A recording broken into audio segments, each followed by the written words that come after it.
10,000 feet above the Pacific Ocean, a bird is falling asleep, right now, mid-flight, no runway, no branch, no solid ground for hundreds of miles in any direction, just open sky and a bird that has been airborne without landing once for weeks. And here's the part that should be biologically impossible. Half of its brain is completely asleep.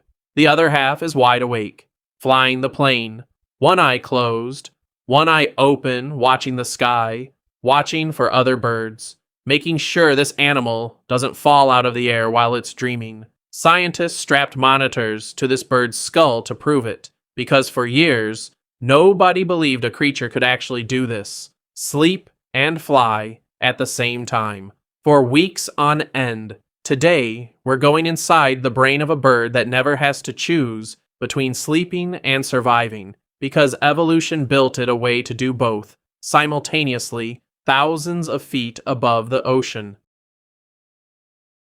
Meet the Great Frigatebird, jet black, with a wingspan stretching over 7 feet, but weighing barely 3.5 pounds, one of the most aerodynamically efficient birds on the planet.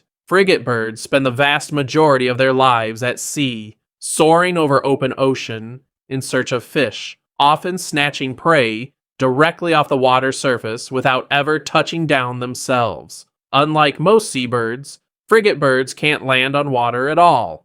Their feathers aren't waterproof. If one gets too wet, it can't take back off, and it may not survive. So this bird has one option, and one option only: stay in the air for as long as it possibly can. Researchers tracking frigatebirds during long ocean crossings documented individual birds remaining continuously airborne for up to 2 months at a time. 2 months. No landing, riding thermal updrafts and wind currents thousands of feet above the water, conserving energy by gliding rather than flapping. But this raised a question that had puzzled scientists for decades. If this bird never lands, when does it actually sleep?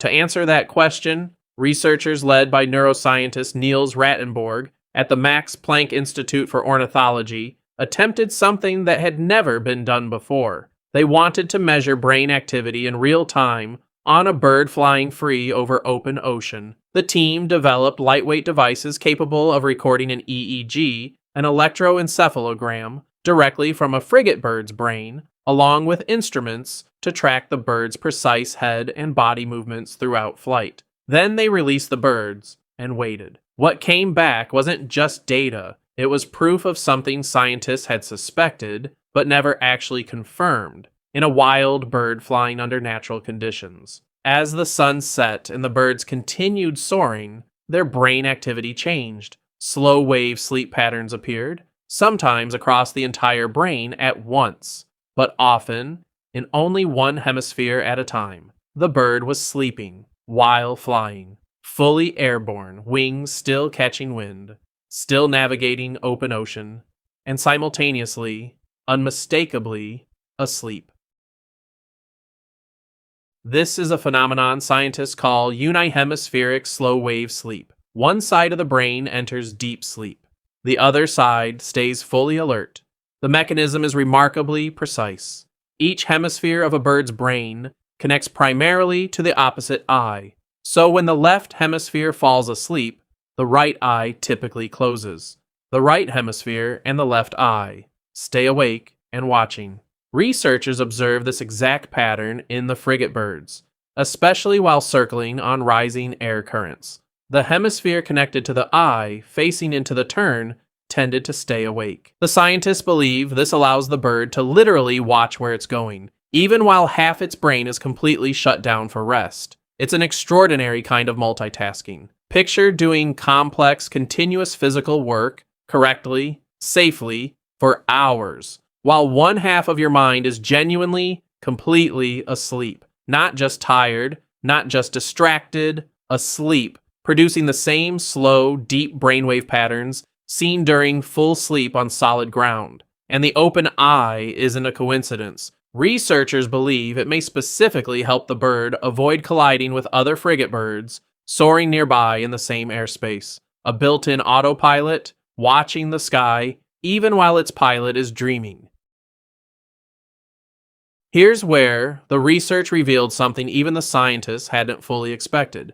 They assumed frigatebirds would rely on unihemispheric sleep constantly while airborne, simply to maintain enough awareness to keep flying safely. But the data told a different story. The birds were also capable of full bihemispheric sleep, both halves of the brain resting simultaneously, while still gliding steadily through the air. This meant unihemispheric sleep wasn't strictly necessary just to stay airborne. Something else was going on. And then there was the most surprising number of all. Despite spending weeks continuously in flight, the frigatebirds studied were sleeping remarkably little overall. On average, researchers recorded only around 42 minutes of total sleep per day while the birds were flying, a tiny fraction of what most animals, including most birds on land, require to function. Compare that to how much these same birds sleep once they finally return to land, where recorded sleep durations increase dramatically.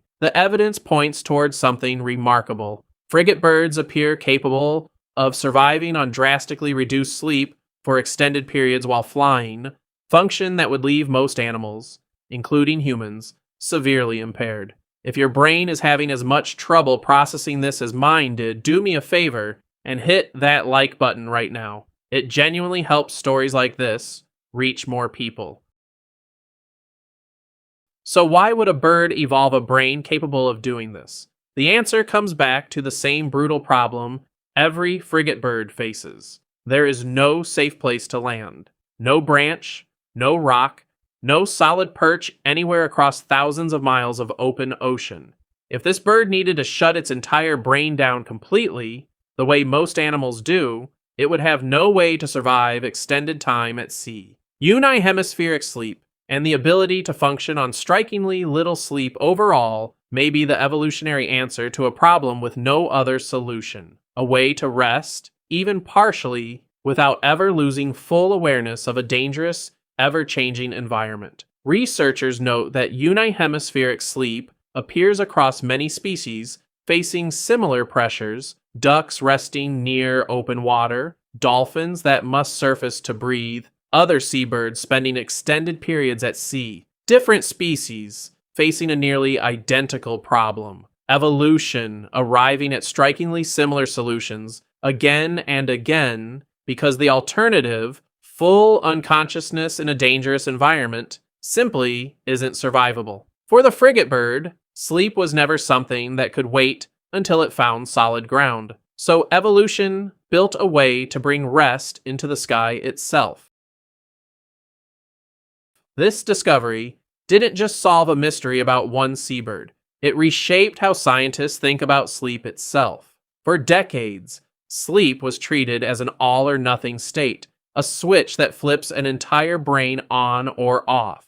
Frigatebirds prove that assumption wrong. Sleep, at least in this bird, is something the brain can distribute, divide, and dramatically compress, depending entirely on what survival demands in the moment. Researchers studying human sleep have even drawn connections to this work. Studies inspired partly by unihemispheric research in ducks found that human brains show a milder version of the same principle when sleeping in an unfamiliar environment. One side of our own brain stays slightly more alert than the other, a faint echo in our own biology of what the frigatebird does at full, extraordinary scale. We spent years assuming this bird's biology should have made survival at sea impossible. Instead, it revealed one of the most sophisticated solutions to an impossible problem that evolution has ever produced. So the next time you struggle to fall asleep in an unfamiliar place and find yourself waking at every small sound, remember the frigatebird. Somewhere right now, thousands of feet above open ocean, one of these birds is asleep, genuinely asleep, half its brain resting, dreaming, recovering, while the other half keeps it flying, keeps it watching, keeps it alive, not choosing between rest and survival, doing both at once the way it has for millions of years. If this changed the way you'll think about sleep itself, subscribe to Birdhearts so you never miss the next hidden superpower in the bird world, and tell me in the comments. Could your brain ever do what this bird's does every single day? I'll see you in the next one.